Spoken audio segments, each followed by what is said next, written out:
Recording is on.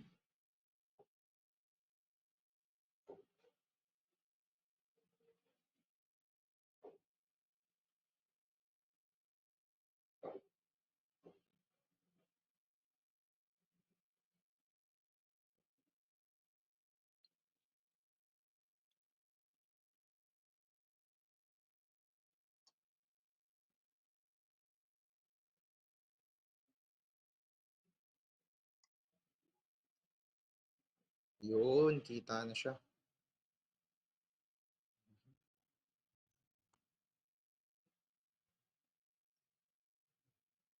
Paki-chat niya, guys, kung kita na yung screen.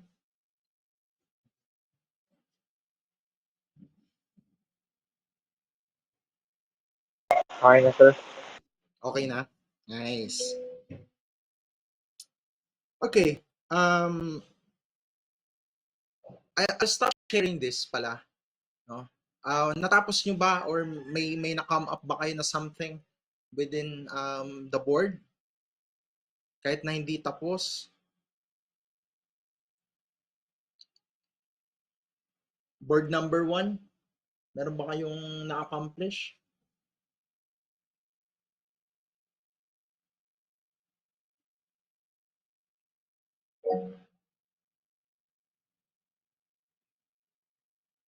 Parang yung isang device ko may problem.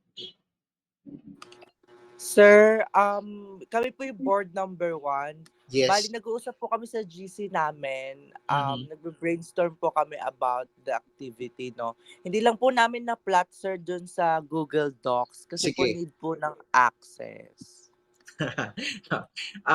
Hindi kayo marunong gumawa ng copy ng document.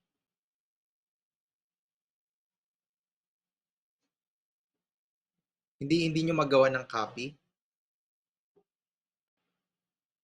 Hindi kaya. Hindi, sir. Kasi kapag nag-edit kami, sir, hindi siya Sige. De, I'll give you a separate copy na lang. I'll change the settings later. Pero what have you discussed so far? Anong napag-usapan ninyo?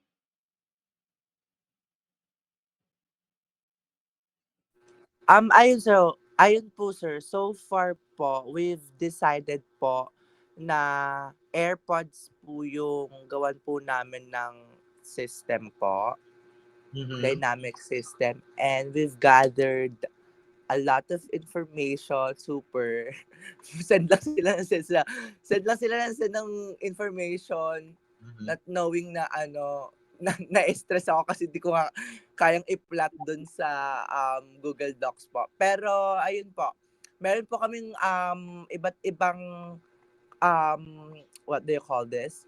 Iba't ibang bansa po kung saan po yung mga supplier po ng AirPods and yung mga raw materials din po. Mhm. So anong And kung paano po yung distribution ng product na AirPods. anong realizations niyo by far? Meron na ba kayong na-come up na hypothesis about AirPods? Meron na ba kayong na-observe na common factors, commonalities?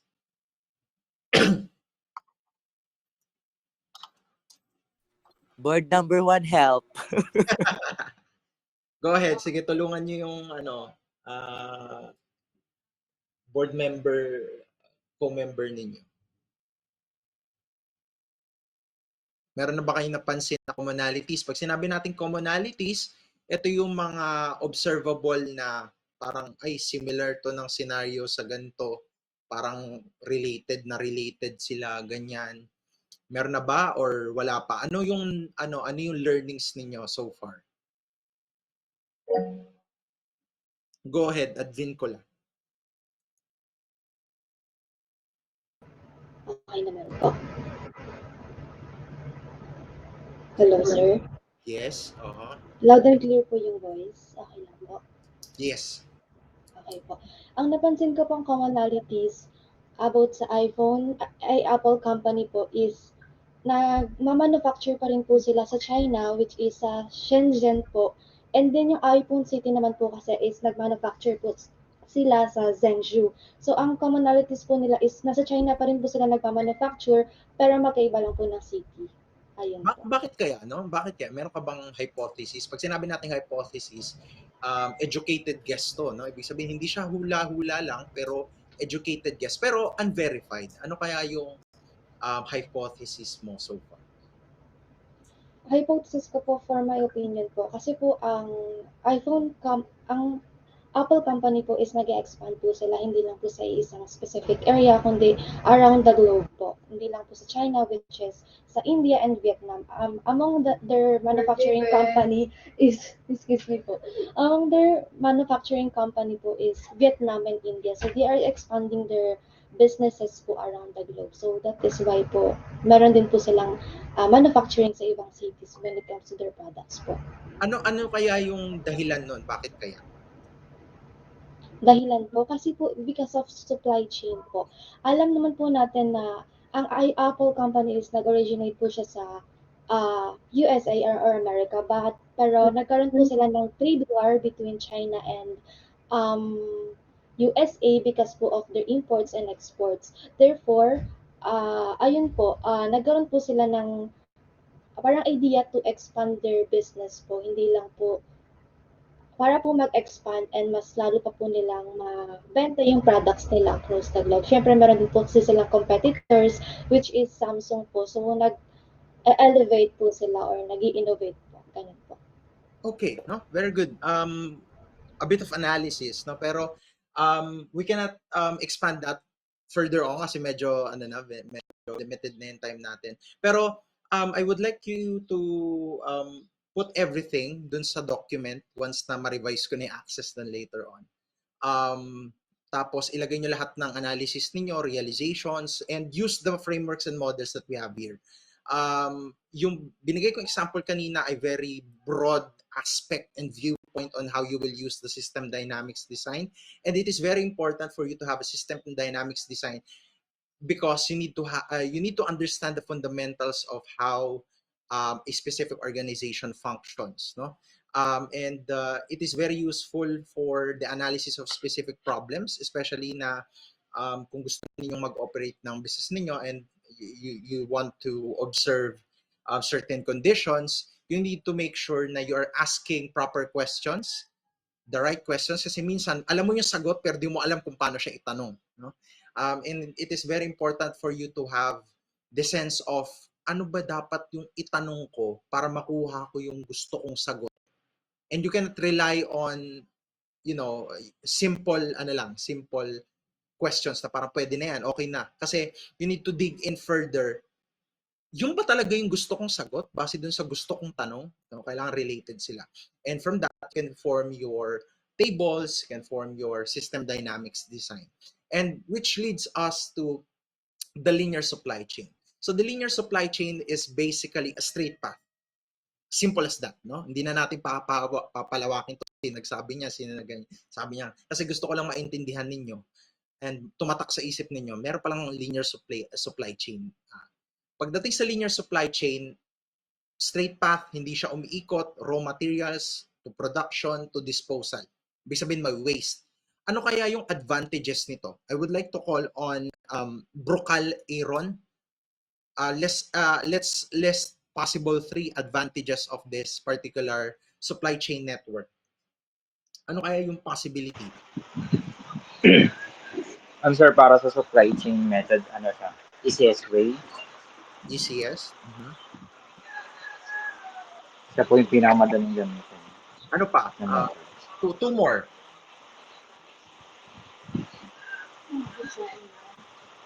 Ano pa yung advantages niya? ECS, implement, ano pang iba? Anybody from the group? Before I call on the next cold call.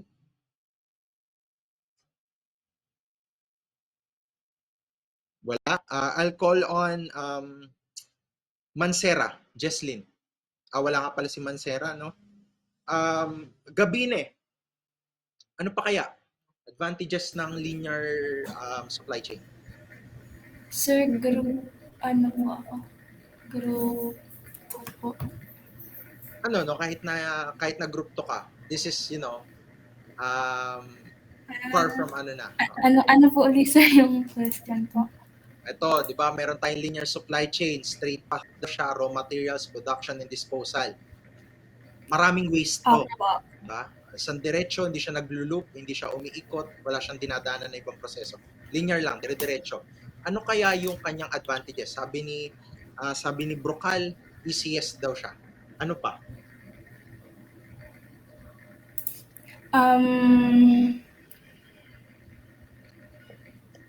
So hindi ko po ano. Hindi, sige. You can do hypothesis lang. Yes.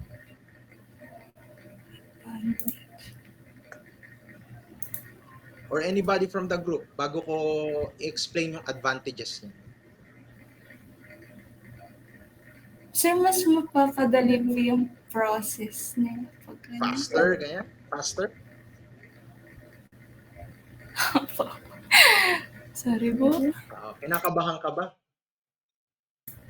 Hindi ko lang po talaga alam sir yung sagot. Sorry po. Hindi, sige. Ayan, sige, let's focus on these two facts, no? Easiest and faster, no? Pag sinabi nating linear supply chain, bibili ako ng raw materials, for example, halo-halo yung gusto kong product. Ano yung raw materials ko? Prutas.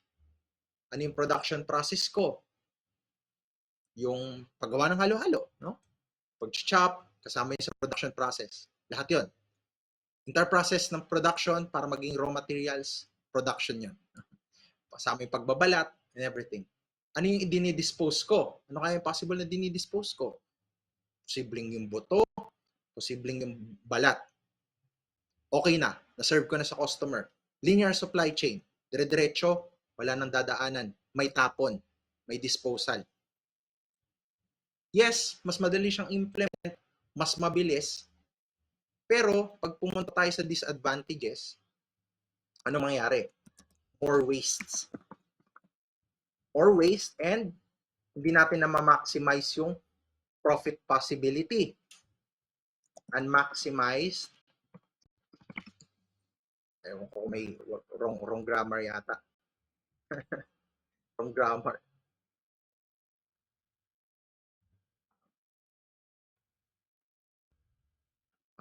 Reduce tendency to earn. Bakit reduce tendency to earn? Kasi ano ba pwede natin paggamitan doon sa mga buto na yan? Ano ba pwede natin paggamitan sa balat? No? Pwede natin siyang gawing compost. And yung compost natin, pwede natin gamitin at ibentang pataba. Wala sana tapon, no? Ngayon, kung easiest and faster siya, mako-consider kaya natin na efficient? Anybody from the group? Efficient kaya siya?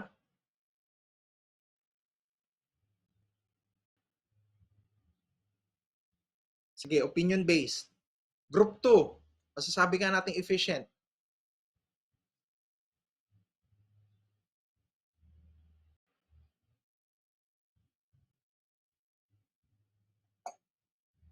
Group 1 ba si MJ? Yes po. Group 2, sinong pwedeng sumagot sa group 2? Efficient po ba? Porkit ba easiest and faster, efficient ba?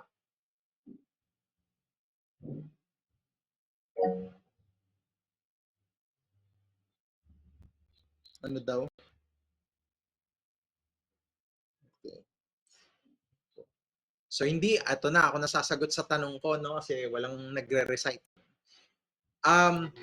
Sir, good morning po. Okay, go. Ayan po, sir.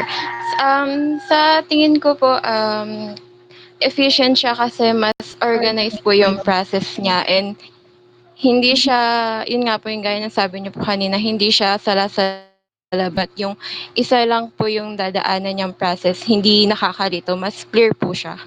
Mm-hmm. So, ibig sabihin, para sa'yo, efficient siya? Yes po, sir. Kasi linear lang, no? Opo. Meron bang kukontra doon? Efficient kaya siya?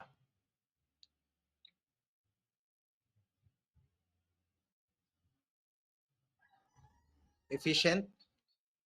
Ako kokontra ako, no? Bakit ako kokontra? Hindi ibig sabihin na tama ako, no? Para sa akin hindi siya efficient. Bakit?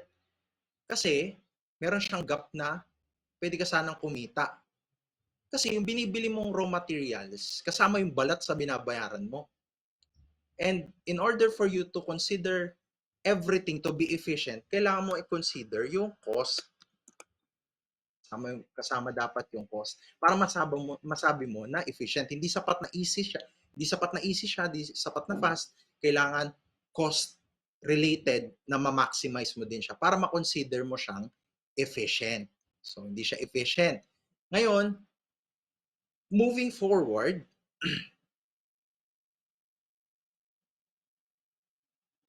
we have the closed loop supply chain.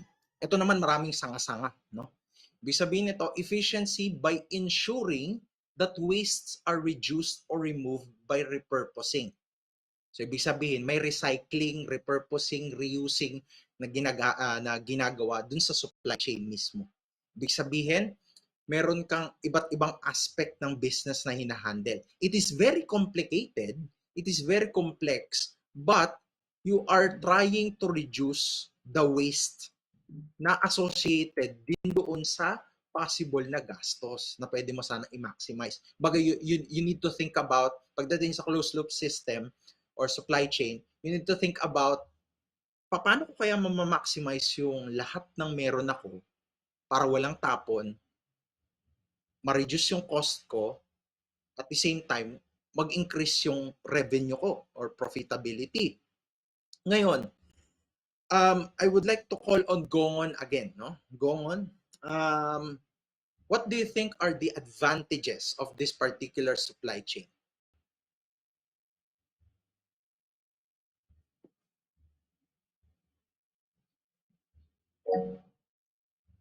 Go ahead, Muiko. Ayun, I think, sir, one of advantages po nung ano yun, sir? Model yun, sir? Yung closed loop. Ayan, yung closed loop po is it can lead po more opportunities. More opportunities. Bakit kaya siya more opportunities? Ayun nga po, kagaya po ng example kanina, dun po sa linear.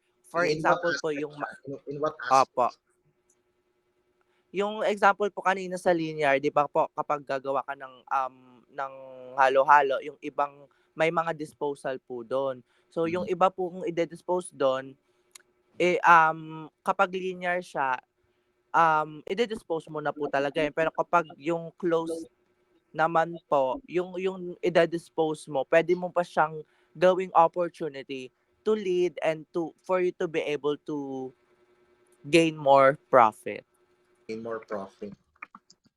Gain more profit, or pwede rin natin sabihin na more opportunities can lead to more productivity, no? More productivity. At the same time, kung more productive siya, mas marami yung labor force or contribution mo sa labor force. Yes po. So, yan ang advantages natin. Ngayon, do you want to answer this as well? Ano kaya yung disadvantages niya? Sir, siguro medyo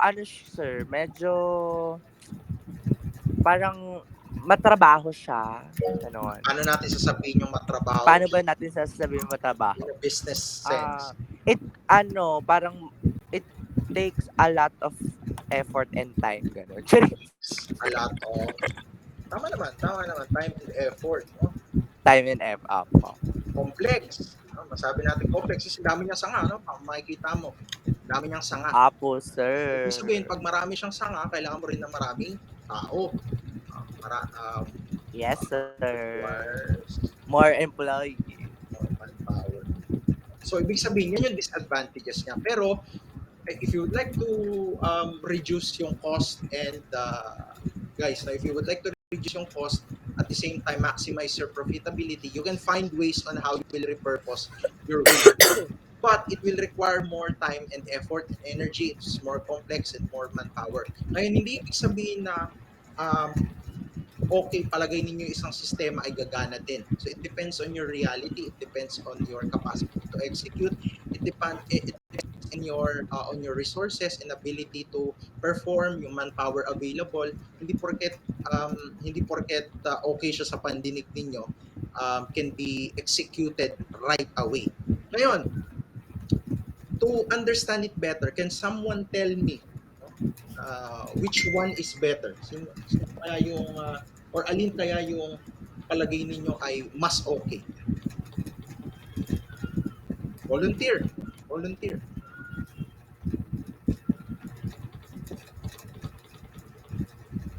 Dejan Angelo.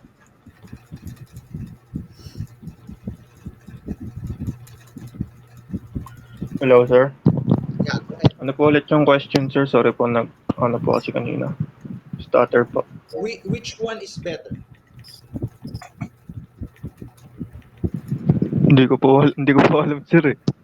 Yan, hindi ka nakikinig ha. Hindi, nag-i-stutter po. Nag-i-stutter po kasi kanina, sir. Naglalag na po yung device. Villarreal. Go ahead, Villarreal. Yes, sir. Rinig po ba? Yes, dinig. Hello po. Mhm. For me po, better po yung closed loop po. Kasi po, yun nga po, more opportunities po pagdating po sa business. And although po, tawag dito, more like, tawag dito, yung sa efforts po and time, although natitake po yung efforts and time, may rewards naman po after po, magamit yung effort and time. Yun po. Sa apologies ko. Okay. Another one, meron pang gustong mag-recite. Celadora. Go ahead.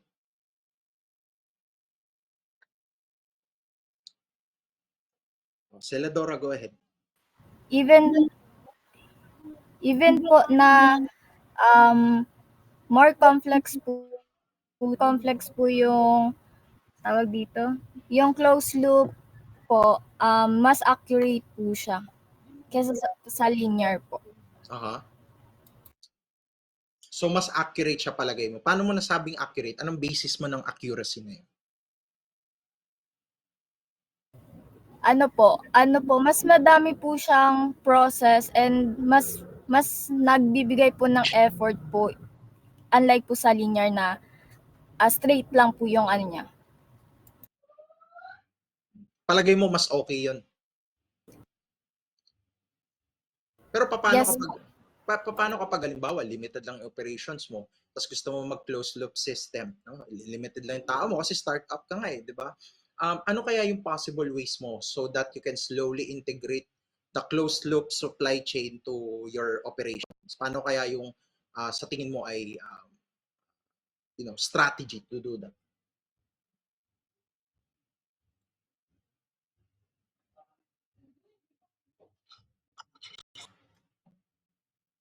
May naiisip ka ba saan magsisimula? Kahit tama, kahit mali, no?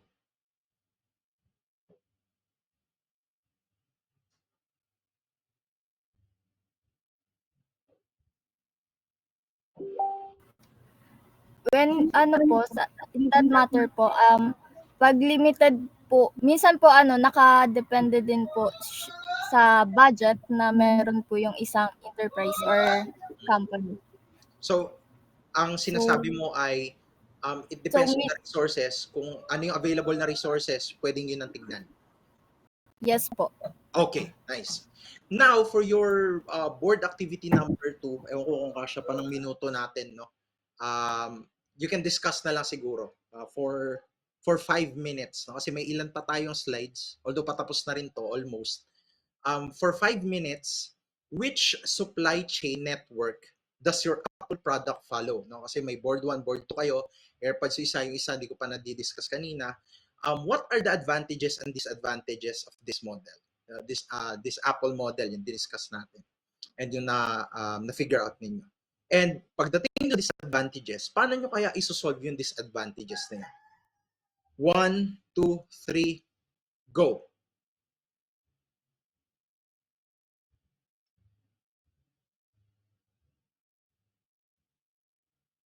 You have until 9:42.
4 minutes.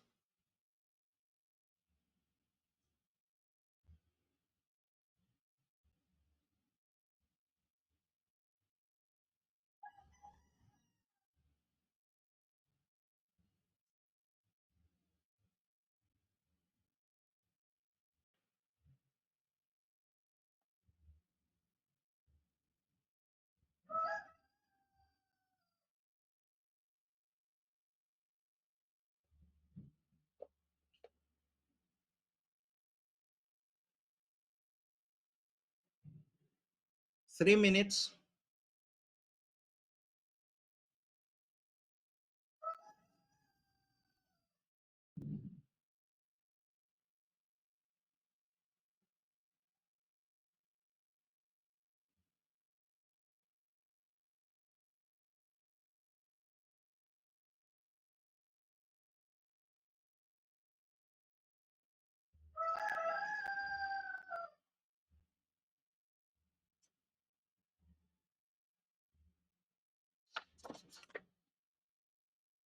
Two minutes.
One minute.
Okay.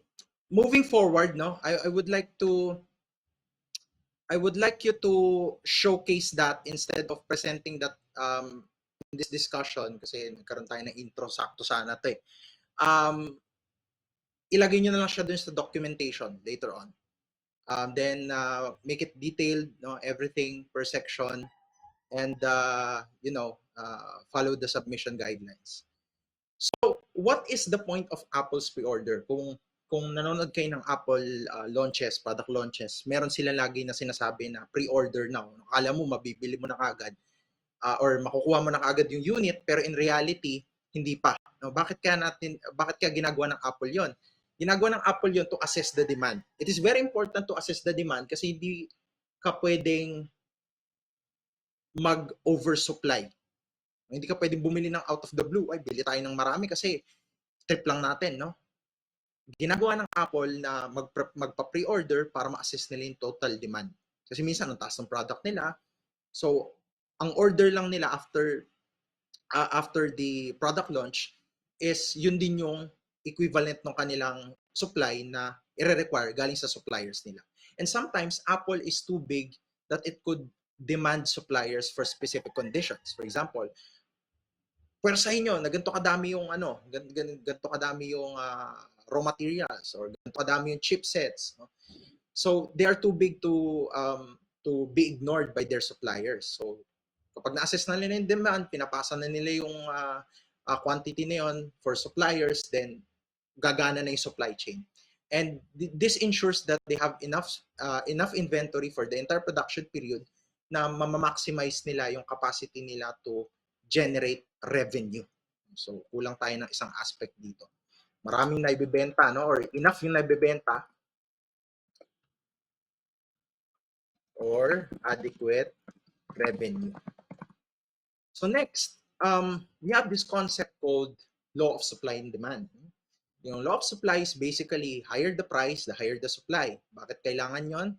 Kasi ayon sa law of supply, kapag mas mataas yung presyo mo, mas mataas din yung supply in order for you to maximize the profit. Kaya yung Apple, kahit mataas yung presyo nila, sinusubukan nila na mas marami yung supply para ma-maximize din nila yung profit. Kaya minsan, kung ma-observe ninyo, ang isa sa mga metrics ng isang magandang kumpanya ay yung stock price nila. Kapag nagpa-product launch sila, may anticipation ng market, laging tinitignan yung product launch. Kapag ang perception sa market ng mga investors ay maganda yung naging product launch at marami ang bibili, tataas yung stock price. Kaya taon-taon din sila nag-i-introduce ng mga product na halos magkakamuka para merong substitute or alternative yung consumer. Kung di ka man makabili ng iPhone something Max, pwede ka bumili ng mas downgraded na version pero malapit pa din sa specification nung isang product. So X siya pero mas downgraded lang ng konti. Bakit? Ayaw nila na matatanggal yung consumer dun sa kanilang value chain. So ibig sabihin, gusto pa rin nila na makuha yung segment na yon na hindi lumipat sa iba kahit mahal yung produkto nila. Kaya nag-i-introduce sila ng panibagong product. So law of demand naman, the higher the price, the lower the demand or the quantity, no? Kapag mas mataas yung presyo mo, talagang mababa yun, no? Depende na lang sa depende na lang doon sa uri ng produkto na binibenta mo. No? Reduced profitability. Ibig sabihin, kailangan yung presyo natin ay nakaakma din doon sa demand or yung demand ay nakaakma sa presyo. No? Ibig sabihin, related yan sa isa't isa. Ngayon, we have these two curves. Alam niyo naman siguro yan, mga nag-economics naman siguro kayo. Ito yung demand curve. Yung plotting natin dyan, price, quantity demanded. Pag supply curve naman, pabaliktad. No? Price dito, quantity produced. Ganun lang kasimple. Alam ko nag-economics kayo. Ngayon, demand schedule, bago nyo ma-plot yung curve na to, yung supply and demand curve na ito, kailangan nyo munang ilagay yung scenario. Halimbawa, price point A, price point B, price point C. Ilagay nyo yung perceived quantity demanded and quantity supplied naman for this particular aspect. Kapag okay na, for all observable scenarios, pwede nyong ilagay dito yung equilibrium naman. No? Ibig sabihin, ipa-plot ninyo sa Cartesian plane, y-axis, x-axis, price, quantity, kung saan nagtugma sa gitna, yun yung equilibrium. So, paano natin dinidefine yung equilibrium? Yung equilibrium ay basically a simple concept of balance. Ibig sabihin, yan yung agreed price, yan yung agreed quantity.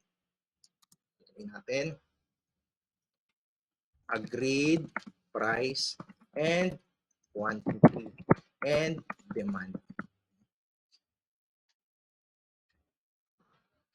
And supply. So next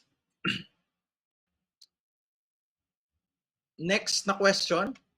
Bakit parang naka-zoom in masyado to? Ayan. Next question. What if Apple do not do, mali pa yung nakalagay. What if Apple do not do demand forecasting? Simpleng-simple lang. Magkakaroon sila ng oversupply. Kapag nag-oversupply sila, ano mangyayari? low perception of brand. Ibig sabihin, bababa yung brand value nila. Pag bumaba yung brand value nila, bababa rin yung presyo. Lower prices. Bakit bababa kaya yung presyo? Bababa yung presyo kasi kailangan nilang i-push through yung product. I-release na yung inventory kasi di na nila mapapakinabangan. Yun yung isa sa mga disadvantages ng Apple. Kaka-release nila ng product na halos magkakamukha, magkakahawig, yung inventory nila hindi dapat ganun kalaki. Kailangan ma-replenish kagad ng panibagong product yun kasi annually, nagbabago-bago sila ng product specification and product features. So, kailangan enough lang yung supply, kailangan meron silang demand forecasting para ma-maintain nila yung quality, quantity, and yung supply na kailangan lang ng market. So, hindi tayo pwedeng mag-overflood.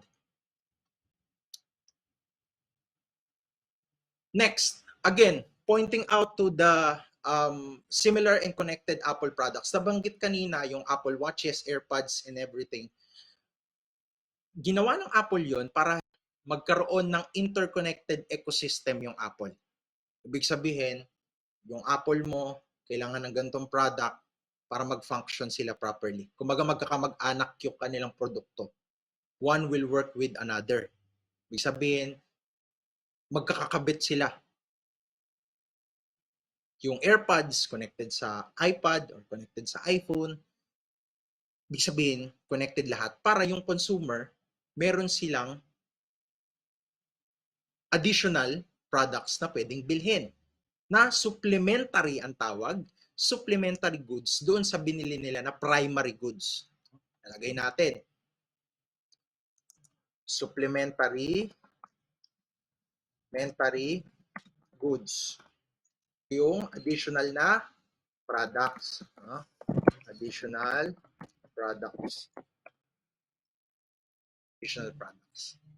Now, for your last board activity, almost time na rin, 9 minutes saktong-sakto. Using your brief knowledge on system dynamics. So, tatlo yung isasabit ninyo under one file, o two formats yan, isang Google Docs, isang PDF file. Kailangan identify yun, board activity number 1, board activity number 2, board activity number 3. Ngayon, board activity number 3. Using your brief knowledge on system dynamics, supply chain networks, discrepancy spotting, and demand assessment, reassess your supply chain network and revise if necessary. Diba sa board activity number 1 ninyo, gumawa kayo ng supply chain network.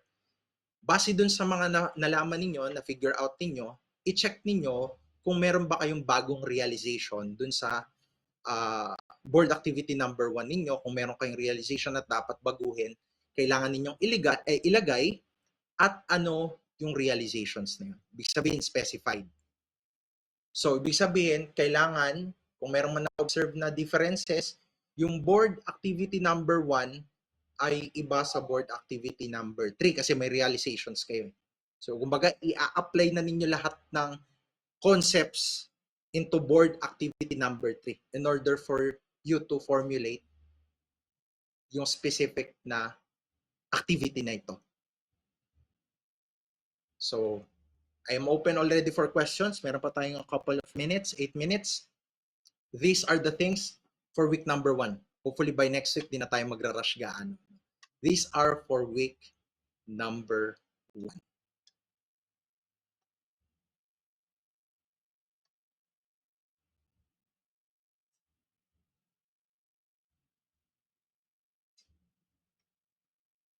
May tanong po ba?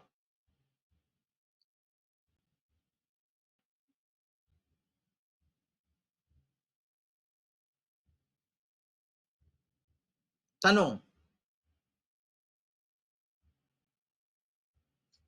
Okay ba? May natutunan? Thumbs up kung may natutunan. Kung okay yung discussion. Okay ba yung ganitong discussion? May recommendations ba kayo? Gusto kong marinig sa inyo yung perspective ninyo pagdating sa discussion na para ma-tailor fit ko dun sa mga pangangailangan ninyo. Kapag meron kayong recommendation sa akin na, sir, pwede po bang pabagalan, pwede po ba natin i-cover yung gantong topic, ganyan. Please be open, no? Kung gusto ninyo yung gantong setup, okay, mukhang okay naman sa lahat, no? Sige, I'll be dismissing you early. Pero take note to take care of your boards and board activities kasi doon nagmamatter yung inyong outputs. Pati yung deadlines na nakalagay doon, make sure na nasusunod, no? Ayoko ng late. So, I'll be changing the settings after this call. Then, kung meron kayo suggestions, mag-message lang kayo sa akin. Do not take it too seriously yung mga bagay-bagay na ginagawa natin dito. Kasi, to be honest, no, lagi kong sinasabi pati sa team ko to. Huwag natin masyadong seryosohin. Kasi kapag namatay tayo in the right time namatay tayo in the right time, wala nang magmamatter sa lahat ng to. So, enjoyin nyo lang yung process kahit na medyo tedious siya, mentally consuming. Laging makikinig kung ano yung topic. No? Kasi baka matawag kayo next time. And yung topic na diniscuss natin dito, itatanong ko na naman next week yun kung may na-recall kayo. Lalo na doon sa mga doon sa mga ma-appoint next week for cold call. So, ayun lang naman. Meron pa bang tanong? Magka-countdown na ako. Tanong, suggestions. 10, 9, 8, 7, 6, 5, 4, 3, 2, 1. Ayan, may nagtanong. Villarreal, go ahead. Sir, yung sa PPT po, magkakaroon po ba kami ng access po sa PPT? Ulitin mo nga sa? Sa PPT po, yung kanina pong pinapresent niyo po. Yeah, PPT. Oh yeah, meron. I'll give you a copy. Okay po, thank you po, sir. I-upload ko sa Padlet. Okay na? Ito, final reminder for next week. No? Kasi in-person tayo next week. Although yung Friday ay swerte kasi nag-suspend ng pasok due to Gilas Pilipinas. Walang pasok ng 25 base sa pagkakaalam ko. Reminder lang next week, yung inyong mga name pads, no? Mas maganda, mas intense yung conversations next week. Kasi in person, no? Please make sure na naka-ready na inyong mga nameplates. Nakalagay yon at maglalast for the entire semester. Pag wala yon, absent. So, kailangan meron yon. At gaya na nabilin ko, kailangan magkakamuka, unified, matibay, pare-pares ng material. So, pag-usapan ninyo kung paano nyo siya gagawin and make sure na yung mga board requirements ninyo and board activities ay mako-comply ninyo. Yun na lang yung kailangan nyo asikasuhin. No? Di nyo kailangan mag-memorize. No?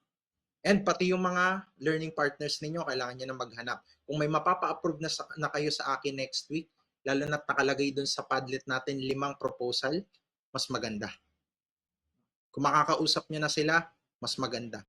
Bawal po ang bumisita sa kanila ng in-person, baka ma-aksidente kayo, wag naman. No? Bawal po ang magpunta sa kanila in person, mag-set po kayo ng meeting sa kanila virtually. Iniiwasan po natin yung disgrasya.